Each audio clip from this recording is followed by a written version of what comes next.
Hello and welcome everyone to this Zoom event titled The Future is Peace. My name is Kevin and I'm a member of Meritz Argentina.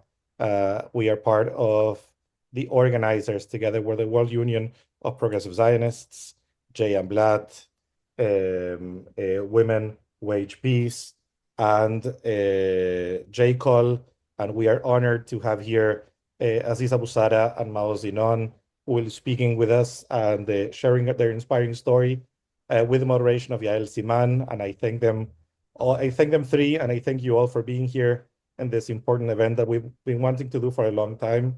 For those of you who don't know, the World Union of Progressive Zionists is a union of different organizations and groups around the world, Jewish organizations that are Zionists and who advocate for a peaceful resolution to the conflict in the Middle East, a diplomatic solution, and we also are active in creating Jewish communities that are open and pluralistic and don't discriminate against members of the Jewish community. We want more inclusive and open environments, and we want to contribute for peace. I'll be very brief because you're not here to hear me, but we've been very inspired by every media intervention by Maoz and Aziz. And in one of them in particular that I heard recently, Aziz mentioned the importance of by the way, for those who need interpretation, you need to follow the instructions, the globe, the more button, we'll send them on the chat. And in one of those interventions, Aziz mentioned that we need to speak out so that the extremists don't carry the voice of our communities. And this is exactly what we are here to do, because this is not an extremist position. The idea that peace is possible and is necessary despite all the pain and tragedy of the last few years. And we are very happy to be contributing to this. And if you don't follow us, in most of the countries we're still called Meritz, so you can follow Meritz Argentina, Uruguay, Chile, Mexico, US, Partners for Progressive Israel in the US, and many different organizations that are affiliated with the World Union of Progressive Zionists. Follow us on social media, and we'll do our part in contributing to helping this message come about and doing our part to influence our Jewish communities and the world for a diplomatic, peaceful, and just solution to the conflict between Israelis and Palestinians. And I've said enough, so I'll give the microphone over to Jose, who is joining us from Mexico, and thank you again for being here. Hi, everyone. I will be speaking in Spanish, so if you can shift your interpretation to your own language, I will appreciate. Hola, soy José Jambra Sazón, miembro de J. AMLAT México. El exfutbolista Jorge Valdano, campeón del mundo en 1986, es apodado el filósofo. Hoy en día es un agudo observador y analista de fútbol. Escribió en uno de sus libros: el fútbol es lo más importante de lo menos importante.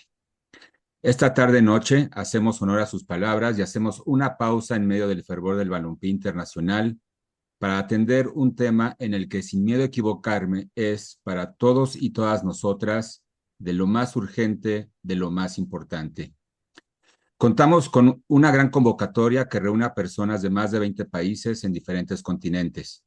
A pesar de que hablamos diversos idiomas, puedo afirmar que nos convoca un mismo lenguaje, el de la inconformidad por una realidad enmarcada por las violencias instaladas en Israel y Palestina y que se exacerbaron desde el 7 de octubre de 2023. Estamos aquí por la convicción de que esa realidad no es eterna y que de alguna manera nos afecta.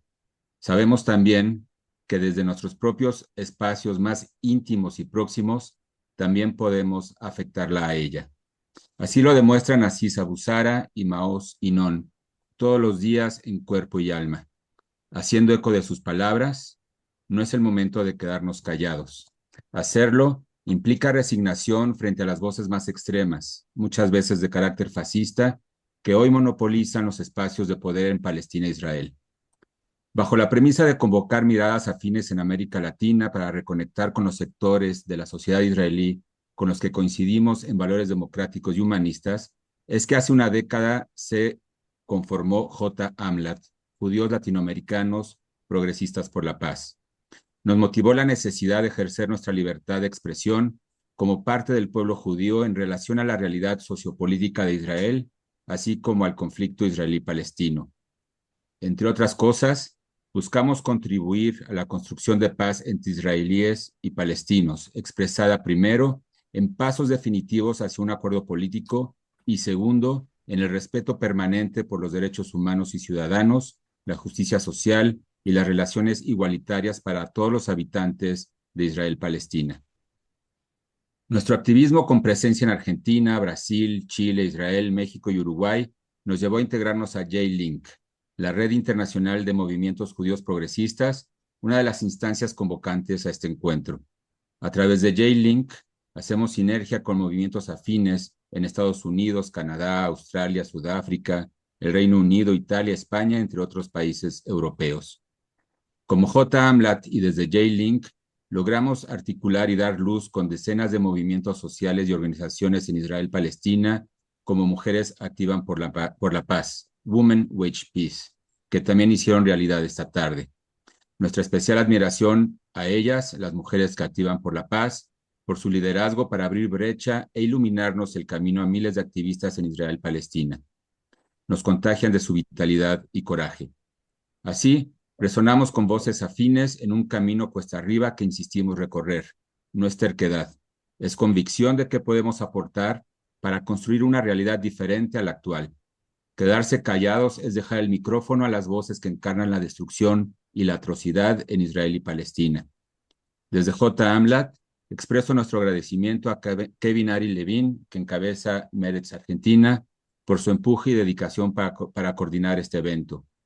Quiero hacer una especial mención a Shlomo Slutsky de J-AMLAT Israel, que nos ha demostrado con su esfuerzo y visión que los diferentes objetivos y alcances de los movimientos judíos progresistas en Israel y las comunidades judías en otros países no deben ser obstáculo para colaborar y atender las urgencias del presente. Dicho lo anterior, paso a presentar a la doctora Yael Siman, quien moderará nuestro encuentro con Aziz y Maoz. Yael es doctora en ciencia política por la Universidad de Chicago, Estados Unidos. Fue becaria Fulbright durante sus estudios de doctorado y profesora visitante Fulbright en Juniata College, Pensilvania, en 2025.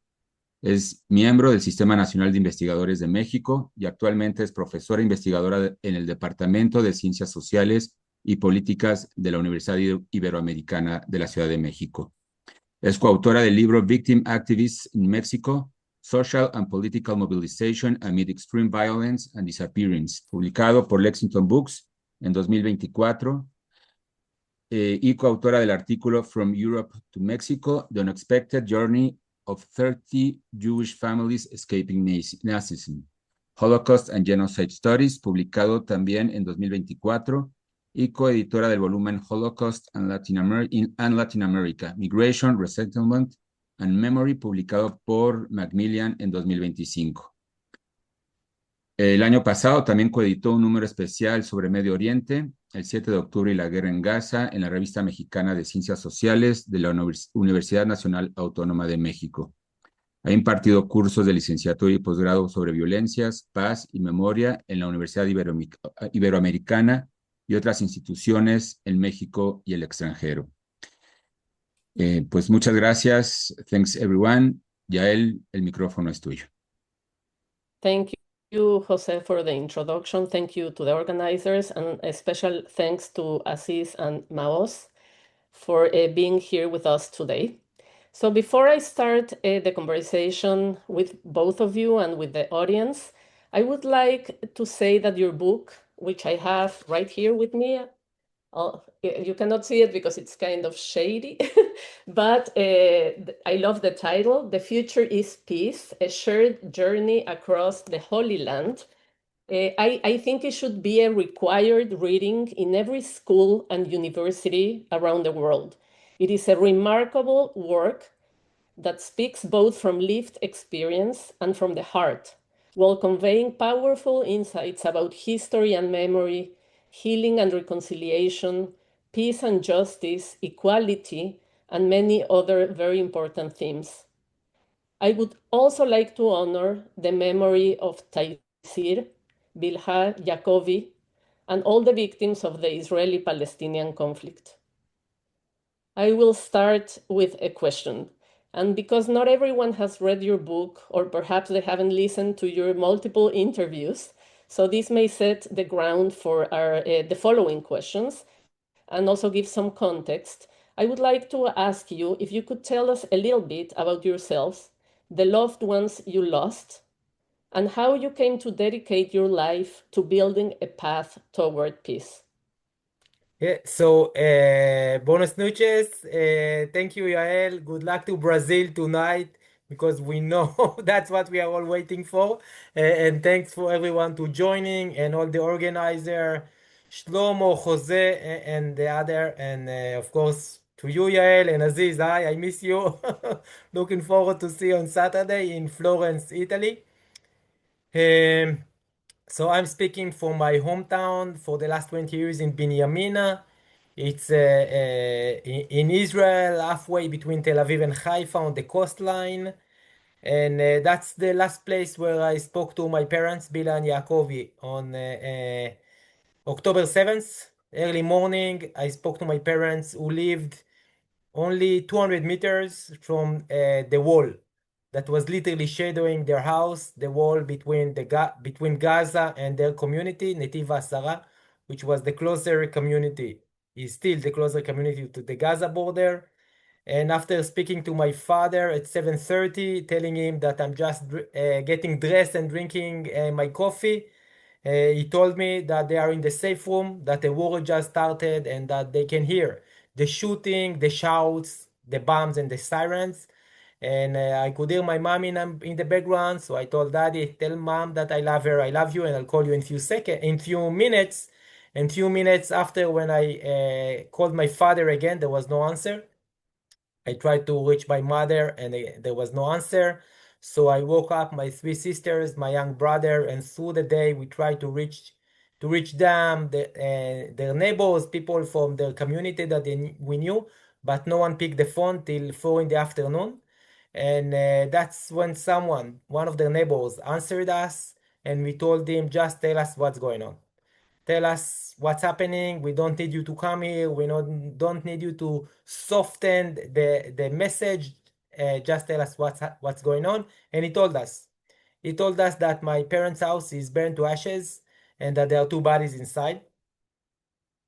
Immediately, we decided to start the Shiva. It was the first Shiva of the war. We started it on October 8th.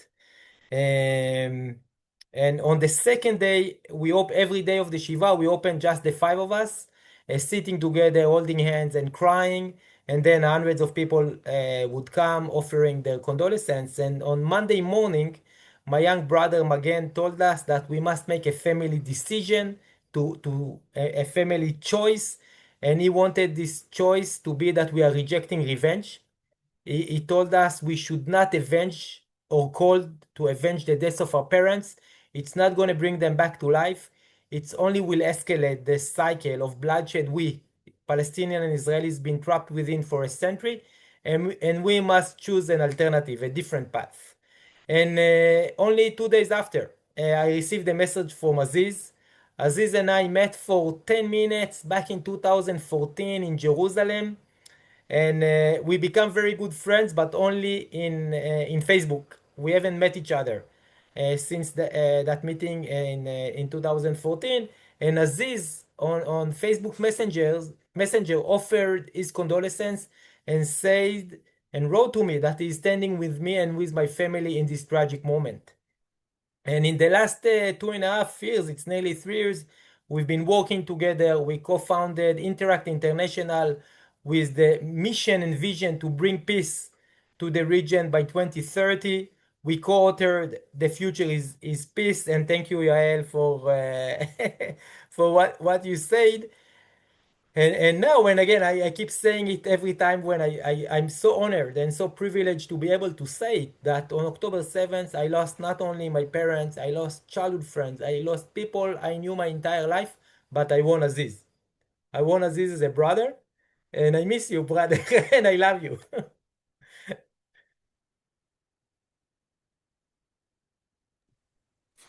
Here we go. Thank you, Maoz. Thank you, brother. And I miss you too. It's for those who don't know why we keep saying that is since April, Maoz and I have been traveling together, pretty much spending the whole time together. And this is the first time since April that we've spent 3 months, I guess. We've spent more than a week apart from each other. So it's we got used to each other's schedule and life and being around each other, and it's an example, I think, of to all of those who believe an Israeli and a Palestinian cannot live together, cannot have, you cannot trust each other, you cannot, all these ridiculous stuff. This is an example of how that's absolutely absurd. And in the Future Peace, we talk a lot about that. Maoz, had a partnership with Odette, who's a Palestinian woman from Nazareth for the last 20 years. I had a partnership with Scott, who's an American Jew, for the last almost 20 years, 18 years. And, this should be the norm. It's the idea that we can't trust each other is absurd. But going to your question, Yael, I grew up in East Jerusalem, was born in the Mount of Olives, right before the first Intifada started, and very quickly was affected by the first Intifada, even though as a child you don't really know what is an Intifada, what is uprising, what is occupation. All of these words make really no difference to a 6, 7, 8 years old, but affected me very quickly in the sense, I was shot at probably first time when I was 7 or 8 years old, tear gas, checkpoints, all of those things became part of my life very early, that my mom used to give me an onion when I went to school so I can deal with tear gas, because otherwise I wouldn't agree to go to school. My life changed completely when I was 9 years old, as a group of soldiers came into our home early morning and arrested my older brother, Taysir, who was 18 years old at the time, on suspicion of throwing rocks. They took him from home. And because he refused to confess to the charges, he was tortured, and eventually that led to his death soon after he was released from prison. Taysir died when he was 19, and I was 10 years old at the time. And unlike Maoz, I didn't even entertain the idea of peace building at the moment, because when you're 10 years old, really nothing prepares you for peace. Nothing prepares you for losing a loved one. And so I was very angry and I wanted revenge. And this is the feeling and the sentiment I had for 8 years until I went to study Hebrew, which is when I, for the first time, met Israelis and Jews who were not part of the occupation system, not soldiers, not settlers. I worked a little bit in a coffee shop, but I was washing dishes. Nobody wanted to talk to me. So it was in that classroom where I first time met an Israeli who treated me like a human being, who was kind to me and who recognized my story. And that's really what set me up on this journey of peacemaking, is because of that meeting. And this is also why I decided to reach out to Maoz after October 7th, because the reach out from my teacher was very important in my life. And so in times where there is a lot of darkness and a lot of pain, reaching out to somebody is the right thing to do. Even if they might not respond to you. Not everyone I reached out to after October 7th or before have responded, and that's okay. But I reached out to Maoz, and what's incredible is that he responded, I would say, with even more empathy, because his response was that he was crying for people who are not just for his parents, but for people who are killed in Gaza at the moment.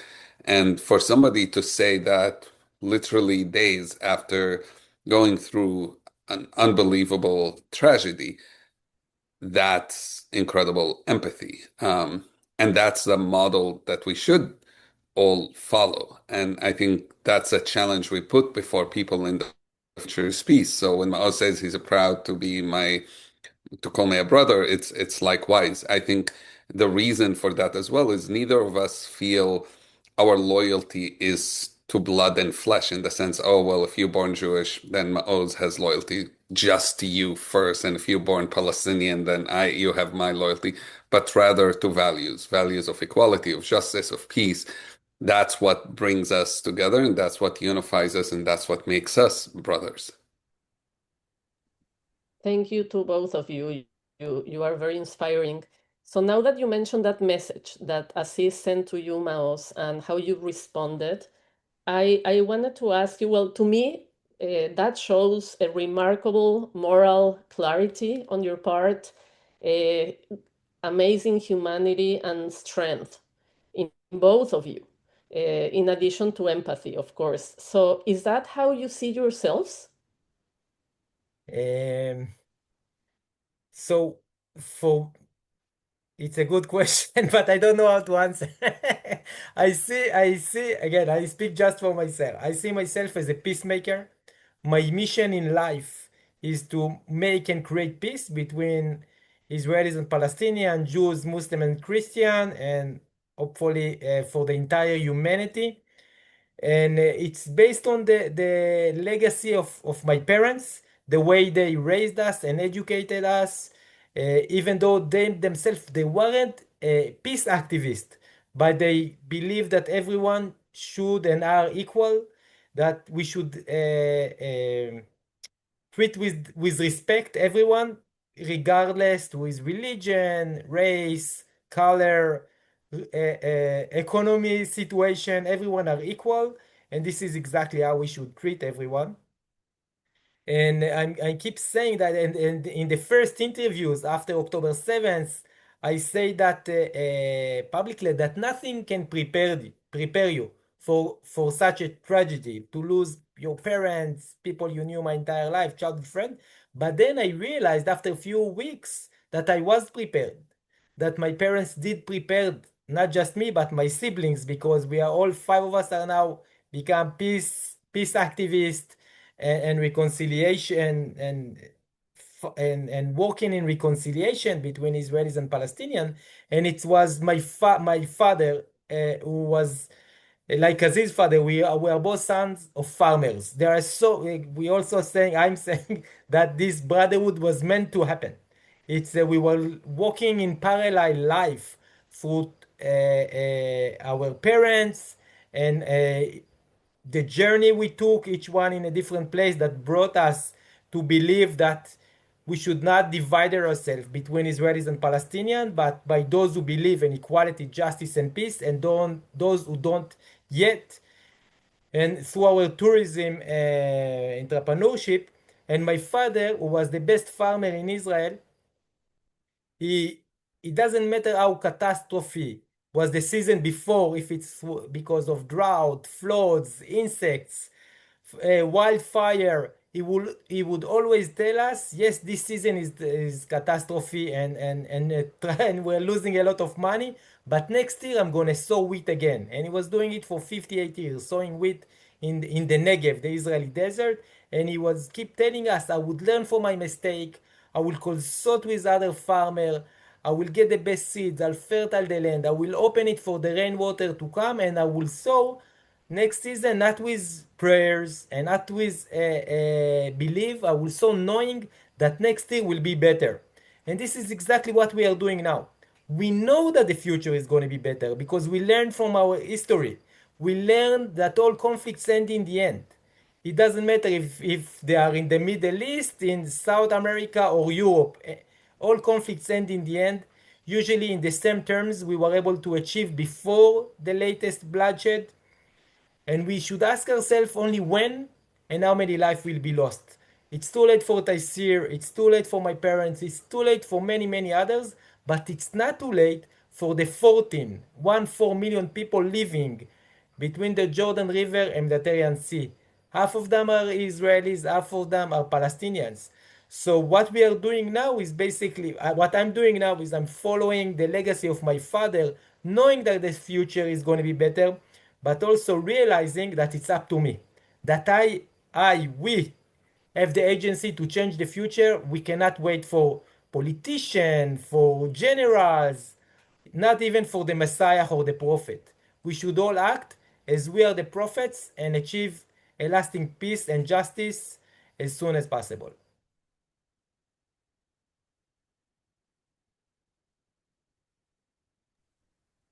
I don't really have much to add to this question. Happy to take a second one. Perfect. All right. So you both mentioned, and you write about this in the book, how, and you said it already, how initially you either felt a desire for vengeance or that was something that was in your mind, but you took a decision, you made a choice not to feel that way. So my question is if we can really choose it, the emotions we embody. What do you think about that? Yeah, absolutely. I think everything we do is about choice. Emotions are a major part of who we are. So you get angry, you get upset, you get sad. All of these, you get fearful. These are normal emotions. The humans needed these emotions back when, we lived in the jungle and fear was important so you can escape from a lion. And all of those things are normal. To be upset, to even want to seek revenge is a normal thing. If somebody kills a relative of yours, you're going to be angry and you're going to want revenge. So we're not saying these feelings have no space. We're saying we can choose to transform these feelings. We all have the ability to make choices. And so I'm still angry. Every day I read the newspapers, every day I look at what's happening. People still getting killed every day today. I look at what's going on in Gaza. Yesterday, another kid was killed. It's heartbreaking. I look at what's going on in the settlements in the West Bank. Can I say I'm not angry? It's absurd to not be angry at injustices, in Israel and Palestine. But also, I worked in Afghanistan, I worked in Colombia, I worked in Iran, I worked in Syria. I was also angry in those places. But it's about what you do with your anger. Do you let your anger bring destruction? It's like a nuclear power. Do you create a bomb out of it and you destroy everything and you kill people? Or do you use your anger like a nuclear power that can be made into electricity, into light? And that's the difference. And I can tell you for myself, there's a choice of wanting to be a peacemaker, and then there is a practice of overcoming some of that. And I think in some ways we can train ourselves to overcome some of those feelings. I don't remember if I've written that in details in the book, but my therapist, which took me years to get there, but my therapist taught me to literally stand every day and repeat what I have decided and repeat it multiple times. So when I say I chose forgiveness instead of revenge, not because the person who killed my brother deserves it, but because it's my choice to take agency and to be in charge of my own life. And I repeat that again and again and again. And the more you repeat it out loud to yourself, you train your brain and you train your heart to think in this way. But it starts at a choice. If you never made that choice, you cannot train your heart and your mind to think in that way. Yeah. I will add and using Aziz words and Aziz teaching because before October 7th, I wasn't in this world. Like all those words of justice, of forgiveness, of hope is an action, it wasn't part of my daily life. I was very focusing in investing and building shared life for Jews and Arabs within Israel, mostly in Nazareth and other places, but I wasn't definitely in the world of reconciliation and forgiveness. And I learned from Aziz that you can choose forgiveness in order to save yourself from the destiny those who killed your loved one choose for you. So as long you are acting on bitterness and rage and vengeance, you are basically a slave to those who killed your loved one, and that each one of us can choose as an individual to choose forgiveness, not because they deserve it, not because they are asking for it, just to save yourself from letting revenge consume you from the inside. And we keep saying that revenge is not will never fill the hole that was created within you when you lost your loved one. It's only will make the hole bigger and bigger till it's big enough to be your grave. So forgiveness is a choice, and like Aziz said, we need to. I keep saying it again and again because I'm strengthening myself like a mantra that yes, I choose radical forgiveness. Why? To save myself. And this is a choice that it's not an easy choice, but if you do choose to take it, it's bringing you. There is a new universe of opportunities that come within it. Thank you very much to both of you. So now that you mentioned a little bit about the work that you did before October 7th, and both of you have done remarkable work in the tourism industry. So, and also working for peace through traveling and building knowledge and getting to know the places, but also interacting with diversity. So, why did you decide to write a book? And why now and why together? Well, we didn't necessarily decide to write the book. The decision came to us.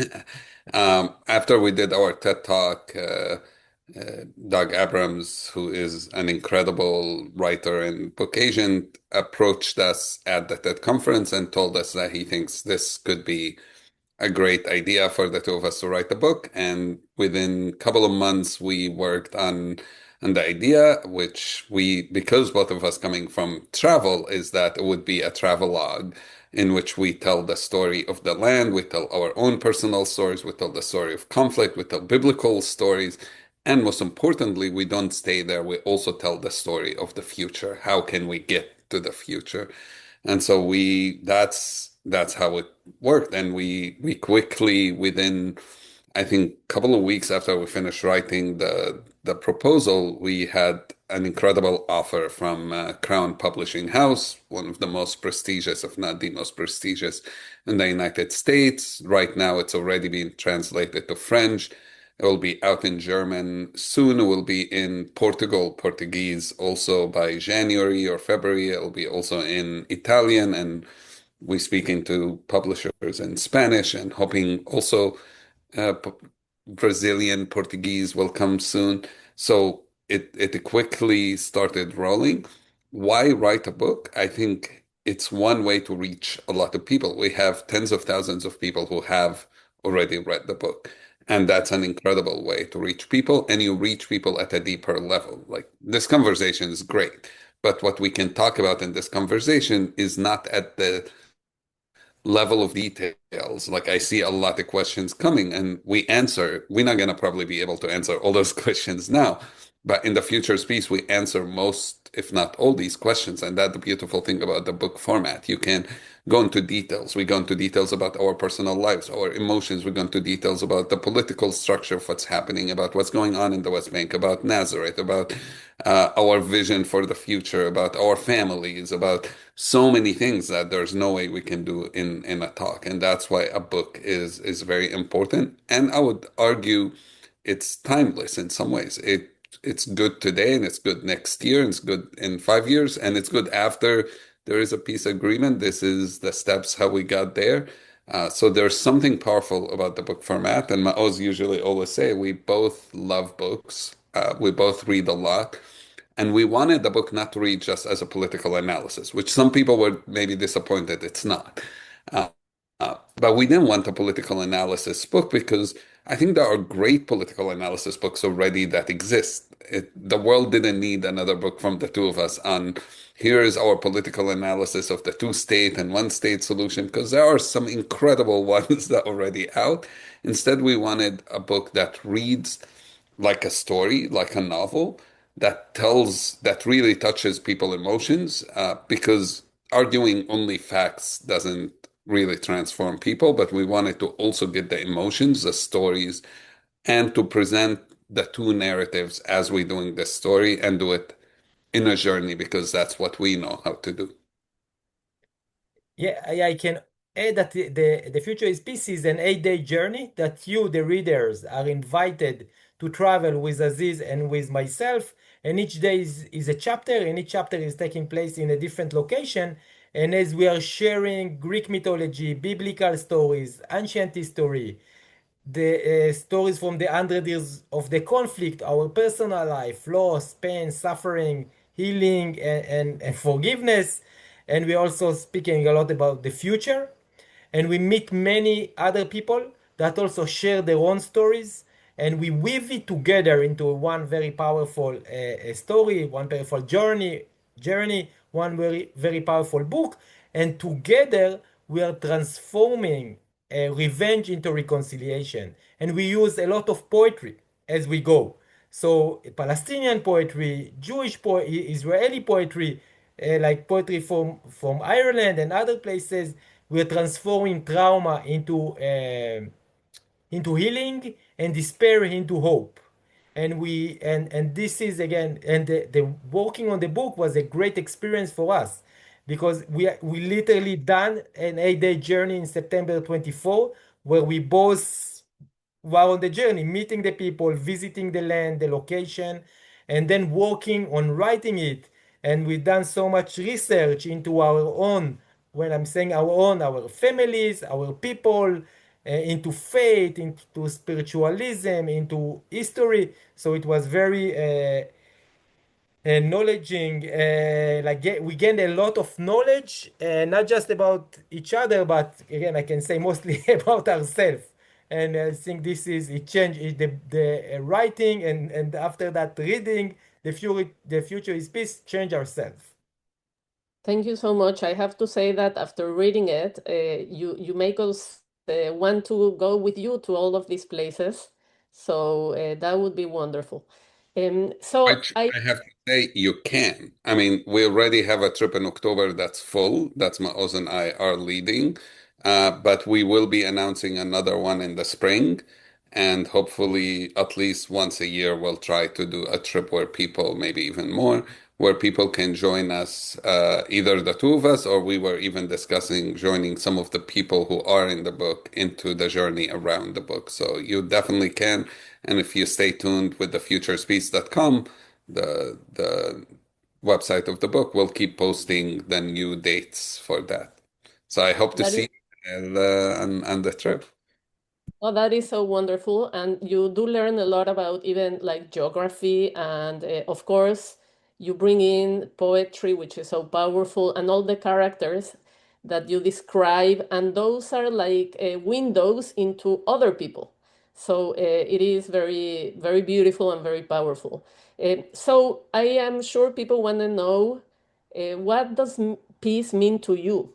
And also, does peace require dialogue? And in your view, is dialogue by itself enough to achieve peace, or what other either mechanisms or conditions should be established? Oz, you can take I the will beat. start. Okay. So you ask many questions. I will start what peace means to me. For me, peace is the entire world, universe, and also myself. And I can answer it from the ancient prophets to that peace, shalom, salam is also one of the name of God, both in Hebrew and Arabic, and that there are only two mitzvah, two commandments in Judaism, that the Judaism is ordering us to pursue justice and peace. And for me, it's also the only way I will be able to justify the personal sacrifice my family and of course my parents took to lose them in a war. So the only way to be able to justify their loss for me will be that their legacy, their memory will be a memory of peace and not of bloodshed, not of death, not of fire. It must be a memory of peace. So for me, it's like it's my entire life. So I can talk just about that. What is peace for me? And also, I've seen peace. I had two visions through the Shiva. We opened the book with the first vision and we end the book with the second vision. So I saw peace, and it's beautiful. It's not there, it's here. But we just need to be brave and courageous enough to to do the quantum jump leap into peace, and then it's just here. And so for me, it's many things. And what the second question, I will do like regarding dialogue. I will give the framework of the 5-step journey that we can all take in order to make our vision, our dream of peace into reality. And for dialogue is a tool. It's not the end goal. Dialogue is a tool, and we can talk about a lot about dialogue and also the teaching we received from Pope Francis. But there are only 5 steps that we can take in order to make our dream into a reality. First, we must have a vision. When there is no vision, people perish. That's from the book of Mishlei. So we must have a vision. We must agree on our shared values that will base our vision upon equality and dignity, shared acknowledgement and recognition, reconciliation and healing, security and safety to all and to everyone. The third step in the journey is to build a coalition, a partnership. And when you opened and you describe the partners that are joining this webinar, this is exactly what we need to do. And we need to make this coalition stronger. We need to invite more players. You didn't mention South Africa or Africa, for example. We need to bring, or Asia, we need to bring more and more people to this coalition, more and more organization, individual, and also reach out to the our Muslim partners, the Palestinian in the diaspora. We cannot be in our own bubble of diaspora Jew. We must reach out and make the coalition larger and bring it to the Christian and other faith. It must be a coalition for peace. And there is no better place to prove this coalition than the Holy Land and to make peace after a century-long conflict. So that's the third step of building a coalition, and you are doing it amazingly. The fourth is to have a roadmap, because without a roadmap, we'll never reach our destination. And the fifth step in the 5-step journey is to implement the roadmap. And we have a roadmap to peace by 2030. And this is the roadmap we are following. And tonight we are here with you. So that's really amazing. Tonight I'm from Israel. It's night outside. Yeah. Well, so like Mao said, this is a very big question. I think peace to me is, if I think of what the Quran and what the Bible have said about peace, I think of wholesomeness, completeness. It's the word shalom, shalem, what it would mean, salam, harmony, justice, righteousness, equality, ability to reconcile, safety for everyone, which makes it quite different than the word ceasefire or even nonviolence or quiet, which is often I feel too many people when they think of peace, that's what they think about, is how do we get things quiet? But as long as there's injustice, there isn't peace. As long as my neighbor is not equal to me, then there is peace. And this is true everywhere. It's true. I've traveled South America and Latin America quite a bit. And I could see that true in Lima and in Sao Paulo and in Bogota and in Ecuador and all the places I've been to. And I can see it in Israel and Palestine. I can see it in America as well, where coming to the States, I went from being somebody without passport, which is how I grew up in Jerusalem, without citizenship, without equality, to being privileged person. And it's very easy when you are the privileged person and you have safety and you have security, or at least the illusion of safety and security, to think there's peace. And that's not true, because if your neighbor is hungry, then that's not peace. So that to me is a definition. And like Maoz said, dialogue is definitely a tool. I think one of the things we've been doing at Interact, and I'll add this to the coalitions that Maoz has mentioned, is it's not only joint activities, joint dialogue, it's also joint actions and joint resistance. And we talk a little bit about that in the Future is Peace. And one of those joint initiatives we just started is something called Protect the Harvest. You can find it at protecttheharvest.net. And it's a few organizations who have come together, New Israel Fund, Achvat Amim, Combatants for Peace, Interact, us, and Rabbis for Human Rights, and then others have joined since then to say, okay, what can we do as an act of peacemaking? We have settler violence now every day. We have people soon going to be trying to pick their olives, and if they don't have access to their olives, they're not going to be making their livelihood.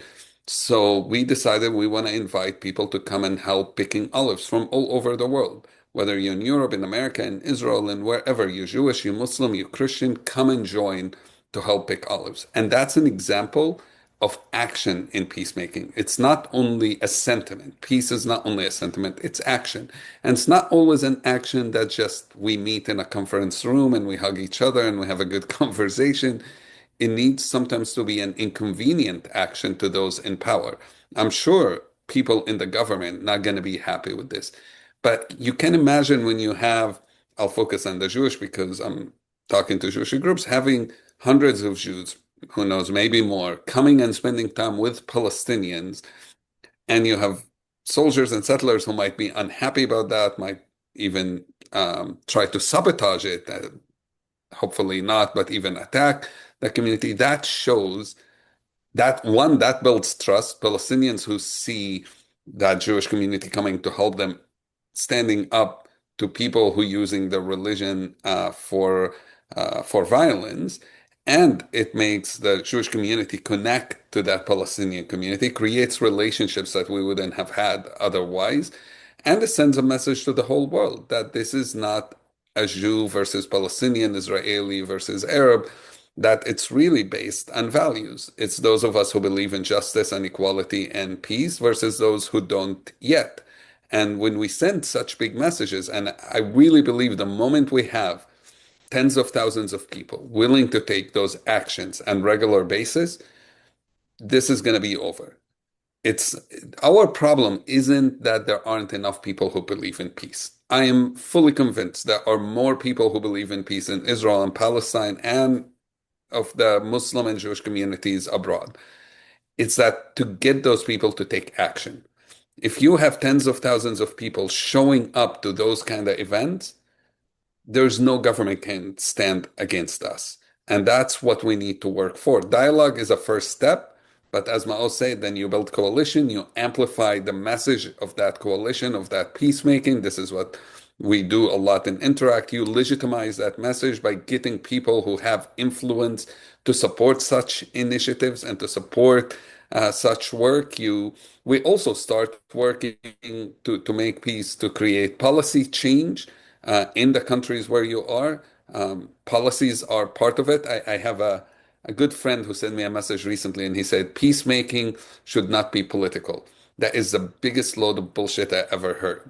Because I don't know how you create peace without changing policies and involve politics. It's a way to say, I just don't want to do anything. And it's usually the position of somebody who's comfortable and who has power, which that friend is, comes from privilege.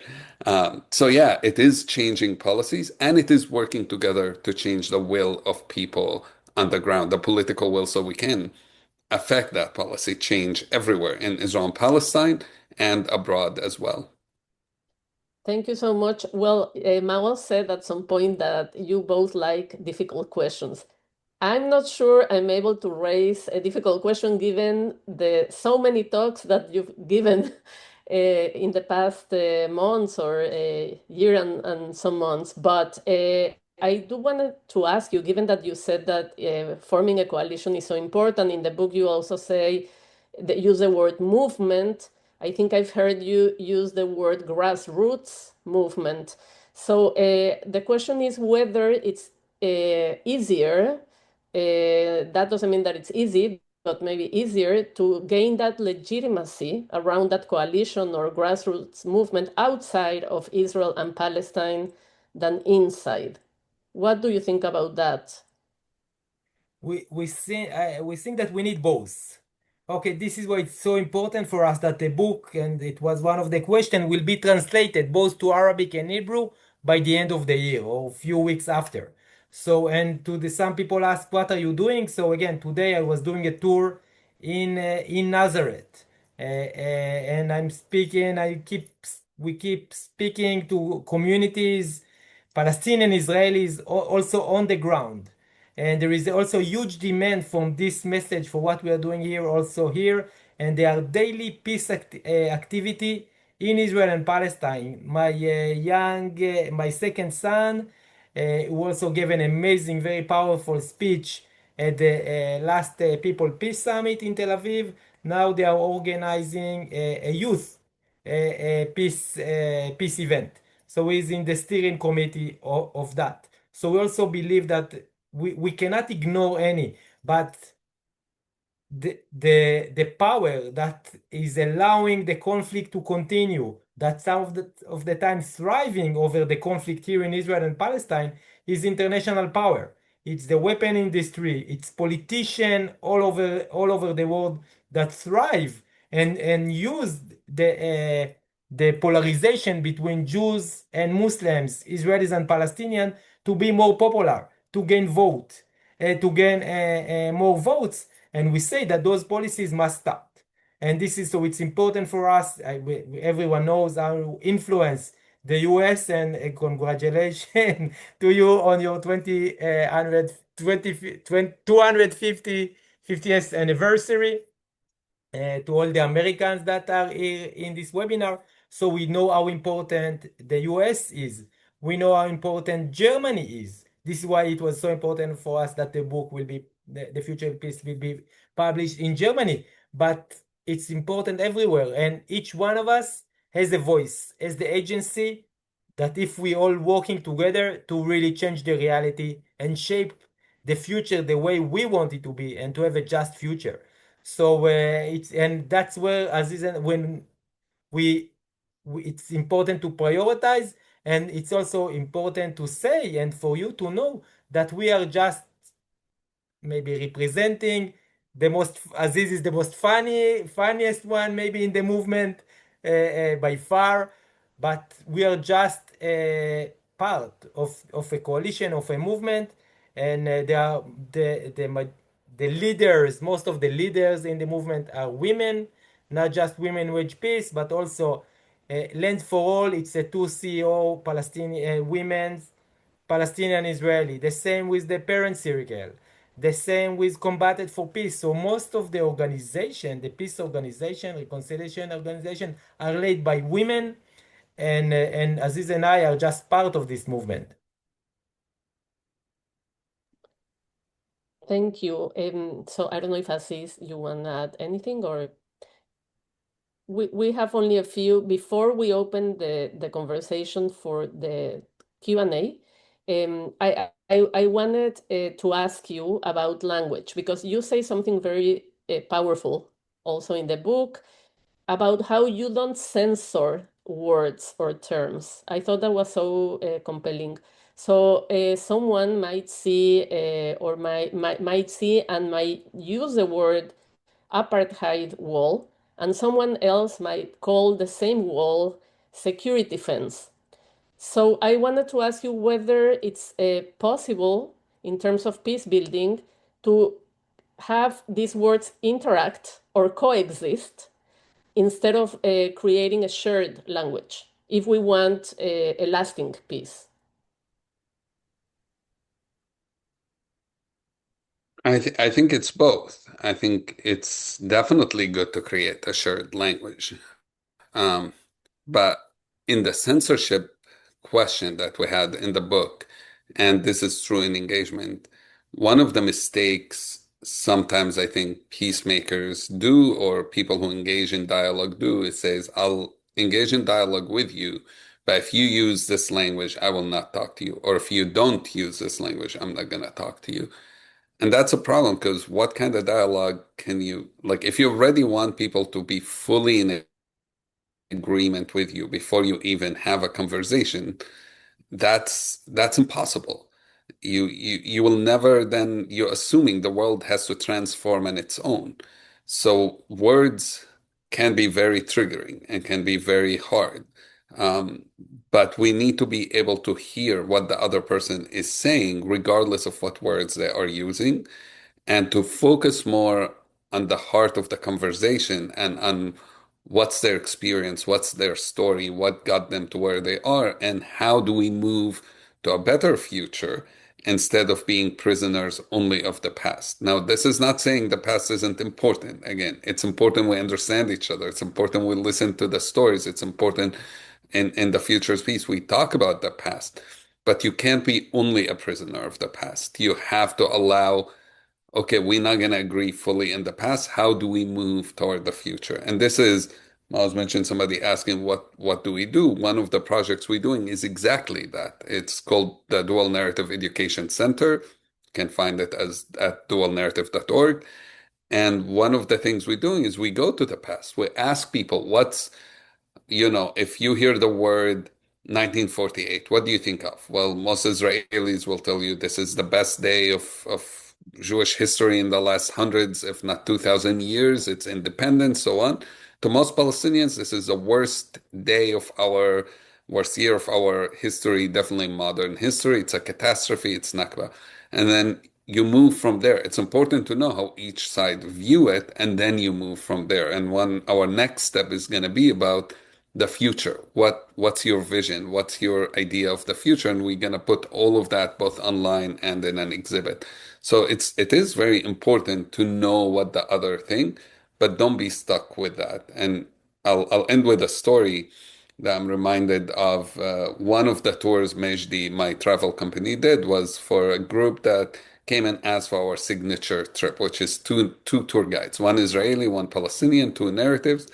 And there were political activists that defined themselves as pro-Israel political activists.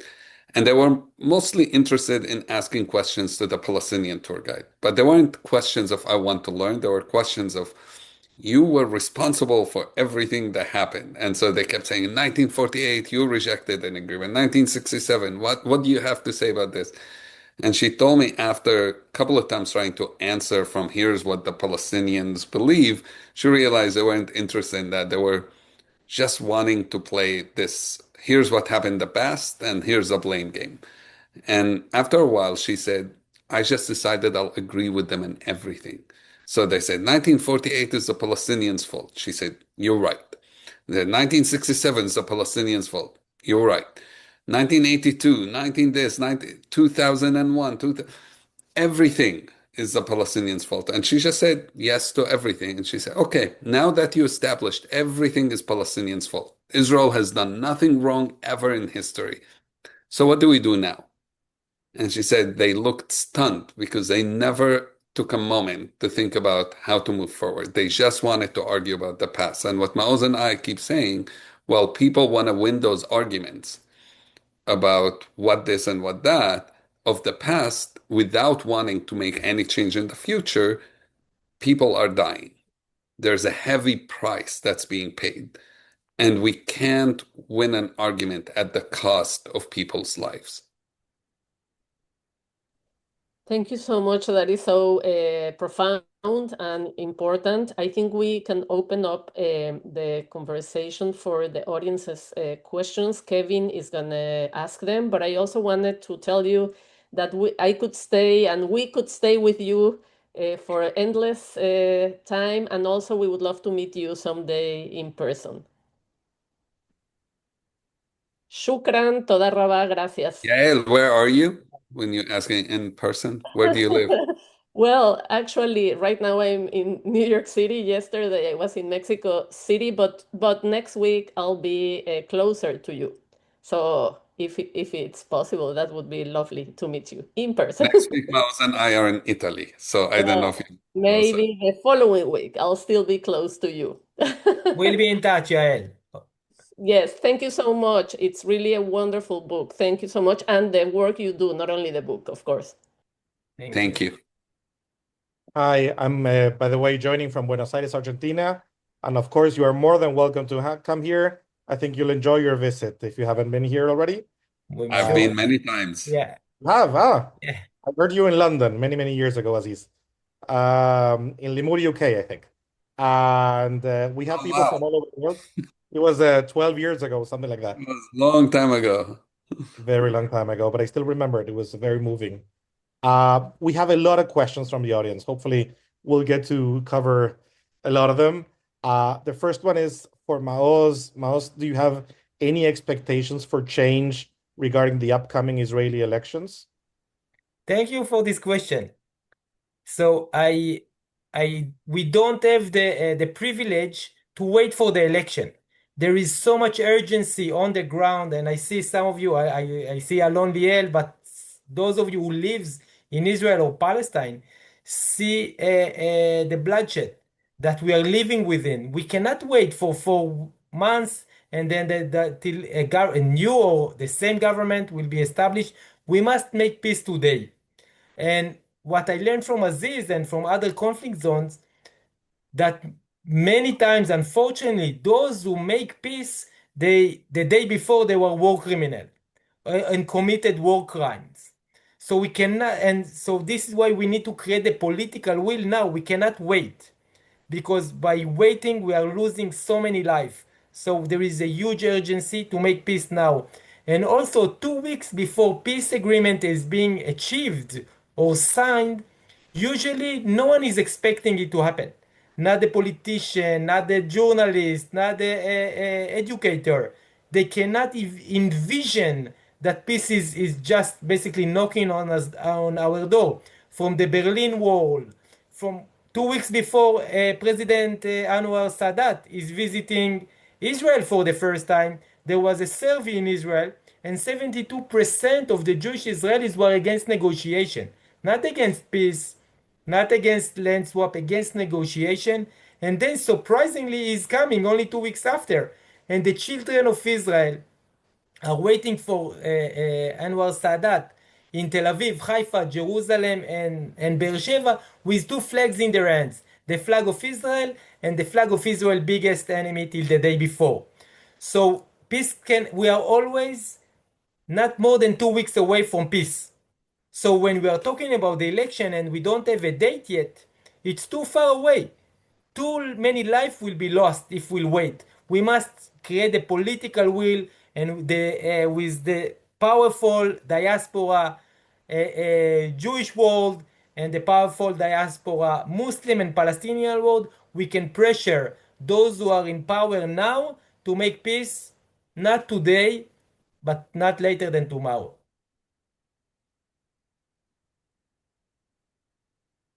No, we don't hear you. You're muted. Sorry, didn't realize.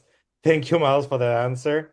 And we have a question for Aziz from Laura or Laura. I don't know where she's connecting from. Do you think your message is popular among the Arab and Muslim community around the world? What percentage of the community do you think today would be willing to accept coexistence with Israel and Jews? So I haven't talked to the whole 2 billion, 1.8 billion Muslims, but I can tell you this, and some of it we don't necessarily have to say publicly, but Maoz and I have met diplomats from many Arab and Muslim countries, have had really positive meetings with them. There is a very strong leaning toward having an agreement with Israel. That's my perception, and I think Maoz is as well from the meetings we've been having.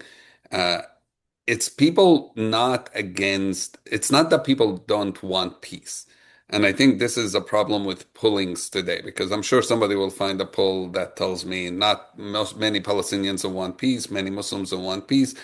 I can also find polls that says most Israelis are against peace. And that there's something problematic about those polls, is that those polls only tell you a feeling, not that people don't want peace, is that they don't see it happening. They don't see the mechanism. They don't trust the leaders, the politicians to get us there. But when the questions are asked right, and there was recently a poll from OLMEB, Alliance for Middle East Peace, in which they asked the questions differently. They ask, would you support a peace agreement that is regional, that brings the Arab countries and Israel together. And they asked it to Israelis and Palestinians. And the results were unbelievably different than what most of the other polls have been, because more than 70% of Israelis and more than 80% of Palestinians said yes. If a regional agreement that brings the whole region into one agreement, then they would support it. And that's so I have no doubt that there are many Arabs and many Muslims and many Jews who support a peace agreement. And like I said, we get incredible feedback from all of those. Thank you, Aziz. And now we have a question. It doesn't say, I think it's mostly addressed to Maoz, but whoever wants to take it, from Jemima. I hope I'm pronouncing that right. Jemima asks, what would you say are the first steps in having a constructive conversation with someone who thinks that Israel can do nothing wrong, or who sees any attempt to share evidence or lived experiences as propaganda or brainwashing? It is very difficult today, Jemima adds, in the Jewish community to make people distrust very ingrained narratives about how Israel is always right. How do you begin a conversation in this context without it immediately shutting down? So first, I would listen. I would let her emotion, probably maybe she's traumatized, and many times the second or third cycle of trauma is deeper and more entrenched than the first one. So I would listen. I will be empathy. I will show my my empathy. I will ask question. I'm not gonna say hard argument or try to debate or to convince. I will just be there and listen, and then I will share some stories. And if I will ask, do you think that for example, that all Palestinian wants to destroy the state of Israel? And you say, yes, all Palestinian, that's what they were born and raised upon. I will say, but I was listening to Aziz. I was listening to Nivin. I was listening to Muhammad or Lin, and I heard a different narrative from them. So have you listened to them? When was the last time you met a Palestinian in Gaza or were listening to a Palestinian in Gaza, in the West Bank, a citizen of Israel that shared his story with you? When did that? So I would go into asking question and not coming with this, you are wrong, you are right, I'm right, you are wrong. So it's more listening and sharing stories and about people or narratives that will open a different possible futures. And I will always look into the future. So what's now, like the Palestinian guide in Majdi to ask, okay, you are right. So what's now? There are 14 million people living, half of them Palestinian, half of Israeli. How do you envision the future? Should they all be equal? Should they all be live in dignity and safety? Should have access to food? So I will go there and ask question and not tell her where she's right and where she's wrong. Thank you, Maoz. And also, there's a lot of questions, so please bear with us. We might not be able to read them all, but we'll do our best. And also, I will take this opportunity to thank our translators, Marcos, Bea, Heidi. I hope I'm not correct. For the French speakers, sorry, Dan had a health issue, but they're doing great work, and it's very stressful. So thank you to the translators. I know it's embarrassing from experience to translate this, but thank you again. And this one is mostly addressed to Aziz, but from Baruch. Baruch sent a lot of questions. So I'll read the first one that Baruch sent. What do you say about Einat Vilf's claim that Palestinian people need to accept Israel's existence and give up on the right of return as a basis for a diplomatic solution? And if you do not agree, what do you see as the proper road for peace? Okay.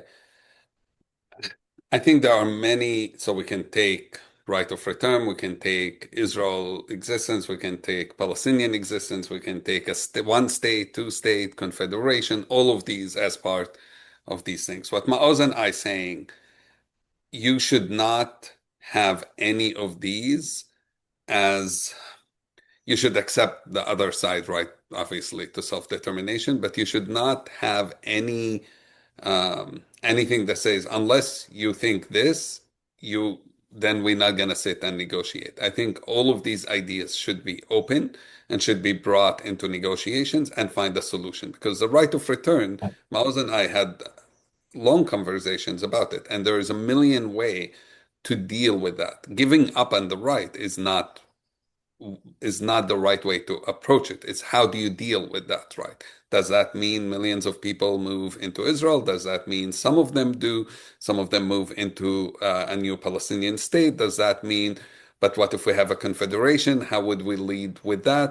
So there are so many questions. And saying from the beginning, this what must happen is not, I don't think is the right way to approach it. Instead, we need to have a negotiation room, and that negotiation room needs to be quite different than the negotiation rooms we've had so far. In most of the negotiation meetings that existed so far has been majority men, if not all sometimes. Uh, Pretty much lawyers, you had to have a legal background or a military background to be in it. And you can assume already it's going to be a disaster because everything is built on a security and a legal mindset. What we think needs to happen is that this room must have men and women and must have peacemakers in it. And we have many examples that we've learned about from Northern Ireland, where peacemaker woman, the Women Peace Coalition, was involved in the actual negotiating room. From Liberia, where women peacemakers were in the room as well. That's how this needs to be assembled. And obviously, people from different background, peacemakers, religious people who have experience in academia and philosophy and so on, into that room. I think that's more what we be focusing on rather than ultimatums before the negotiations happen. I think it wouldn't be that hard, honestly, knowing from people who've been in those negotiation rooms. We've been so close to an agreement multiple times, so close, that if we had the right people in the room, it would not have been a problem. Thank you, Aziz. And Maoz, if you want to add something, Yeah. please do jump in.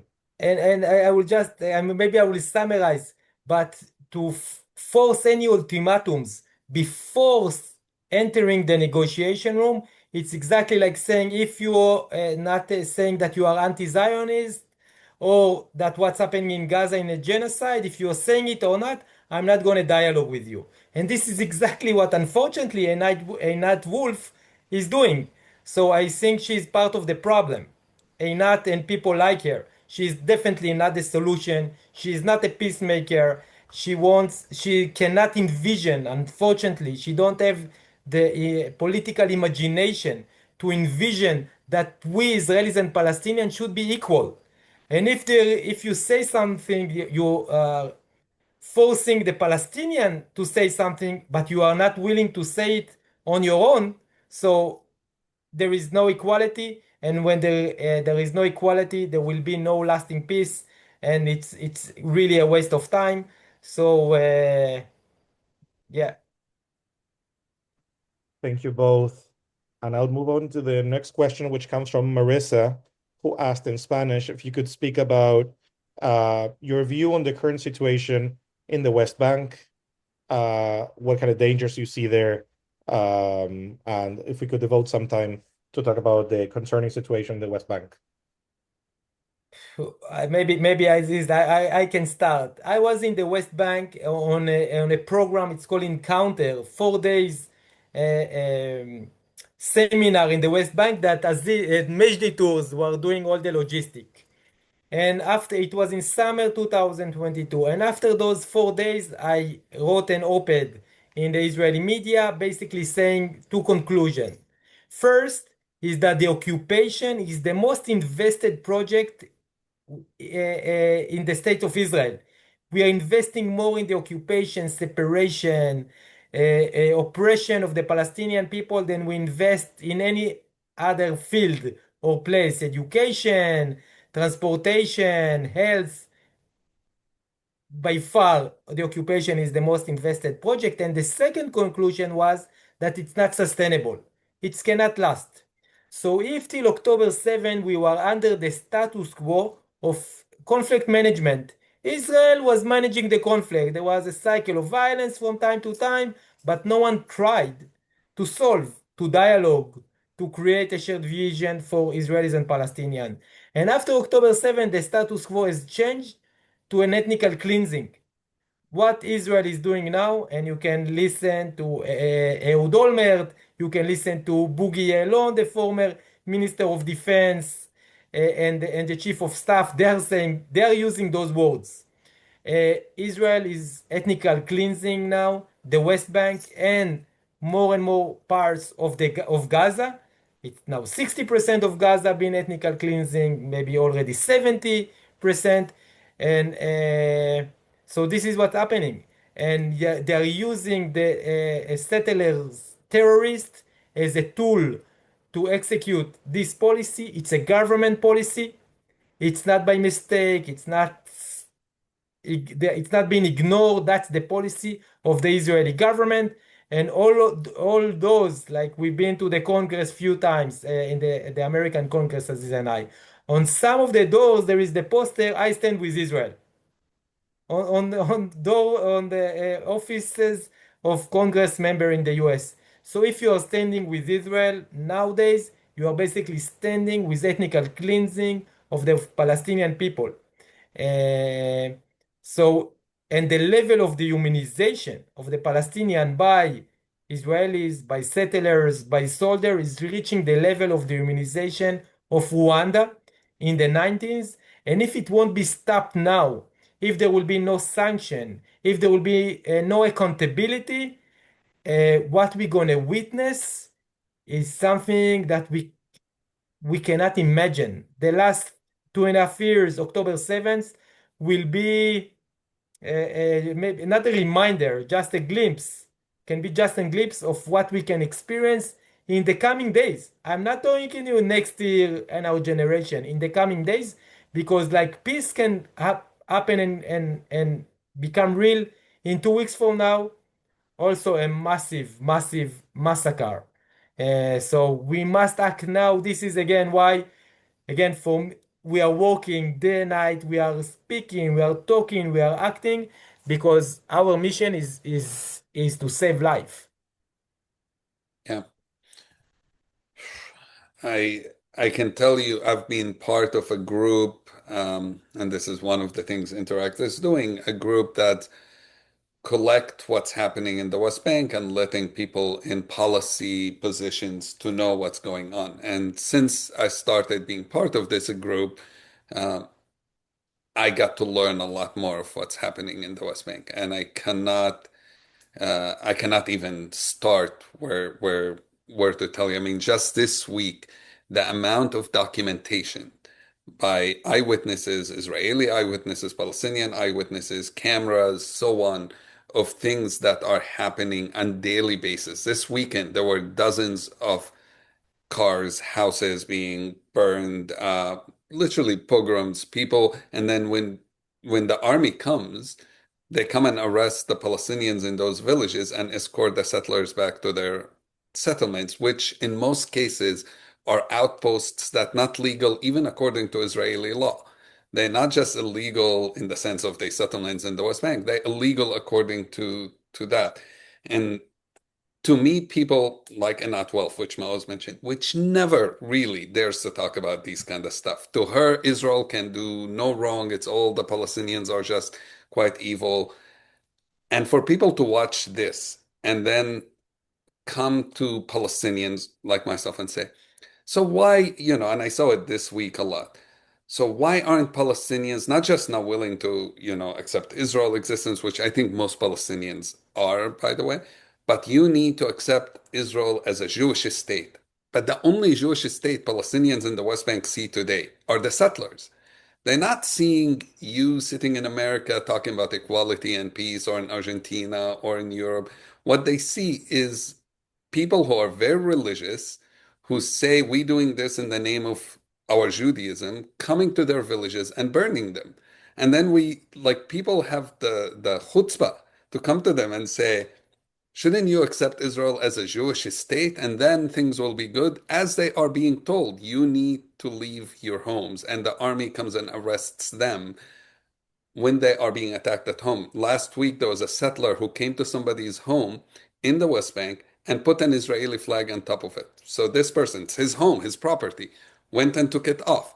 The army came and arrested him for removing the Israeli flag out of his own home.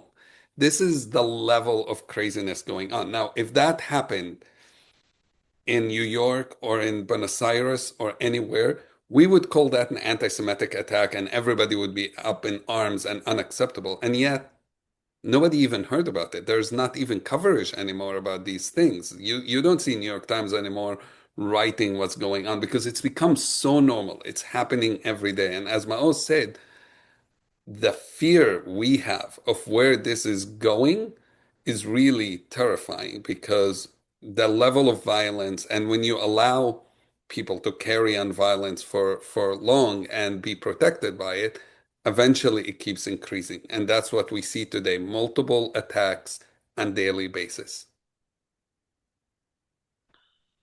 Thank you both. The next question is for both of you from Lawrence from Minutes UK. Hello, Lawrence. Well, like many people, I don't know if you've been following the chat, but it starts with congratulating you and thanking you for all you do. He says he heard you live in London and also in multiple video interviews, and each time he learned something new and brings some hope in this damaged world.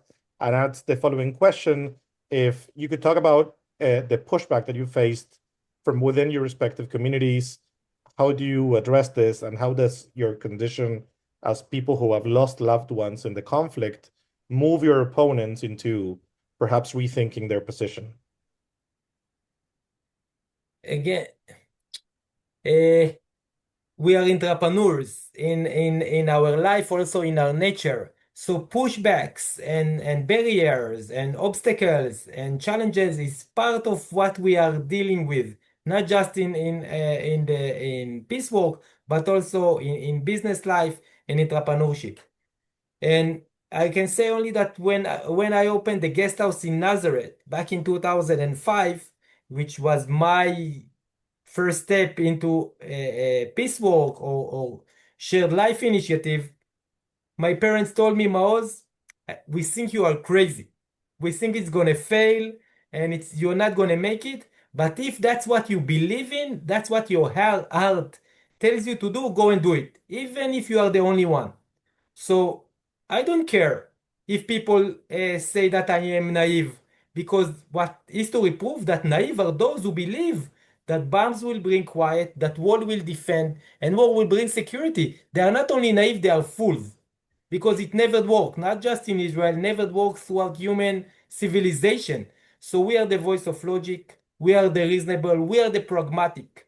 And then we need just to act in order to prove it. And when we are acting, more and more people are joining us. And if I was among the first Jewish Israeli to call to stop the war in Gaza and to start dialogue and negotiation, it doesn't matter with whom, with each one, with whomever is willing to negotiate with us. Now there are dozens of thousands, maybe 100,000 Jewish Israelis that saying the same. If I was the first one to say that whatever cycle or number of cycle with Iran, it's not gonna bring any results. And again, now even more Israelis say that we were fooled to believe that waging war against Iran will end a nuclear project or will bring any security or will the end of the Ayatollah regime. So more and more people are joining us, and we need to concentrate in what we are doing and creating this coalition to share, to synchronize, to work together, and let them do what they are doing. But if we'll be loud enough, if we'll be proud enough, if we'll be vocal, and we'll prove on the ground that we are making a change, more and more people will join us, even if today they are still not with us. Yeah. Can I add something not necessarily to your question, but I think because we've been very clear about our view on settlers, about our view on the Israeli government, and our view on the violence that's happening. And it's important to also add, we are very clear. When I sent Maoz a message, condolences about his parents, I was very clear about Hamas as well. And I called their actions then an act of cowards. That was in the first message I sent to Maoz. And so I don't I don't see Hamas as a future of Palestine, just like I don't think settlers should be the future of Israel. And not only in that, for those who read the book, you will see I'm very critical of the Palestinian government as well. In the sense, I think they do want to have negotiations, they do want to have peace, but they're also very corrupt. And they're very old. Nothing against any old person listening here. And it's time for them to pass the baton to the younger generation, to people who are active, to people who know the new reality and that it's not just the old guard. So when we talk about our vision, our policy, we're saying changes are needed on multiple sides. Now, we talk more about what settlers are doing today because it's happening at the moment, because it's affecting people's life today. People I know, people some of you probably know, but it's not because we're saying, oh, well, we ignoring Hamas. No, we think, I mean, if whether you end up with two states or one state or confederation, there shouldn't be militant groups. Settlers shouldn't have weapons. Hamas shouldn't have weapons. Nobody other than the state, in my opinion, should have weapons. And in reality, preferably, we get to a place where weapons are not the things we talking about and that nobody need to have them at all. Where the investment today, Israel investment is heavily in weapon creation, weapon buying, all of that. We wasting, as Mao said, so much of our creativity. And I think Israelis are very creative people and Palestinians are very creative people. And we're wasting so much of our human creativity and intelligence and ingenuity on creating weaponry and even in the high tech and creating cybersecurity rather than thinking about how can we make this world a better place and create, I know, medicines and make life easier and better and happier for all of humanity. We have that capacity in Israel and Palestine, and we're wasting it on the worst of industries that are possible. Thank you both for your answer, and I'm sorry to everyone. I want to be mindful of everyone's time, and it's late in the Middle East for Aziz, Maoz, and everybody connecting. So I'm very sorry, and also Aziz and Maoz, you should know dozens of messages on the chat. Thank you and congratulate you on the important work that you do, and I join them in thanking you and for your presence here, which I think has been enlightening for everyone here and also very inspiring in a time where we need the most inspiration. And hopefully this will be one of many conversations that we have on this topic and where we can see how we can support you and other peace builders in the region. So I will give the microphone over to Jose, and thank you again. Thanks. Aziz, maybe you can end with the poem. Sorry, Jose, for a second. Yeah, sure. Go ahead. Sure. There's a poem we both love to say at the end, and it's by Samih al-Qasim. It's a poem about travel and about peacemaking. And in it, Samih al-Qasim says, the day I'm killed, my killer rifling through my pockets will find travel tickets. One to peace, one to the fields and the rain, and one to the conscience of a humankind. So I beg you, my dear killer, do not waste such a thing. Do not ignore the tickets. Please, I beg you to take them and go travel. And this is our request of everyone. You might agree, disagree in a lot of what we said, but our request is you focus on those things, on peace and the fields and the rain and the conscience of a humankind, and you take those tickets and you go traveling, trying to make the world a better place. Amen. Thanks, Aziz, for reading this, and Maoz, both of you, for this powerful and inspirational message. Well, we brought a lot of people to listen to you, and the path you're showing us is realistic and pragmatic. So it's I mean, there's not much thing to say. Just to thank you very much for your time, your effort, your example. Wish we can help you to make this a reality for all in Israel and Palestine very soon. So thanks from J. Amlat in Latin America, and for everyone for joining us. Yael, thanks for your moderation, and I give you the microphone, the mic. Thank you. I just wanted to close with a quote from your book. It is very difficult to pick one because it is really very profound, spiritual also.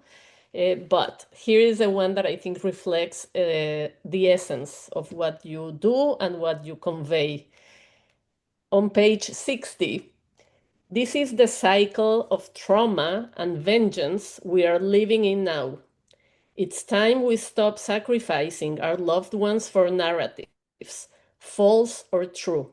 It's time to break the myth that we can feed the monster, control it, or kill it by the sword. We can defeat the monster only by looking it in the eyes. There is a mirror between Israel and Palestine, each of us reflecting our own rage back at ourselves.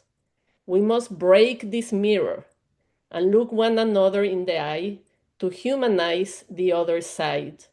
But even more important, to recognize our own humanity. Thank you for that very compelling message, and thank you for today's conversation. Thank you. Thank you. Thank you, everyone, for listening to us.